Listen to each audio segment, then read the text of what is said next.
કોઈ વ્યક્તિ પહેલાં છે ને ખૂબ જ સામાન્ય પરિસ્થિતિમાં રહેતા હોય, 10 બાય 10ની રૂમમાં રહેતા હોય, પરાણે પોતાનું જીવન વ્યથિત કરતા હોય, ને પછી ઈશ્વર એની મહેનત પ્રમાણે અને એના નસીબ પ્રમાણે એમને ધન સંપત્તિ આપતા હોય છે.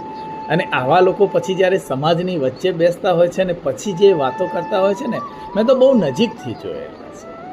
કદાચ 5-10 રૂમનું મોટું ઘર બનાવ્યું હોય ને તો પહેલાં શરૂઆતથી લઈ અને બાથરૂમ સુધી દરેક એક વસ્તુ કોઈ સામાન્ય વ્યક્તિને બતાવે છે અને એ કિંમત પણ કહેતા હોય છે કે આની આટલી કિંમત, આની આટલી કિંમત, આટલી કિંમત, આ દેશમાંથી લાયા, આ દેશમાંથી લાયા, આ દેશમાંથી લાયા.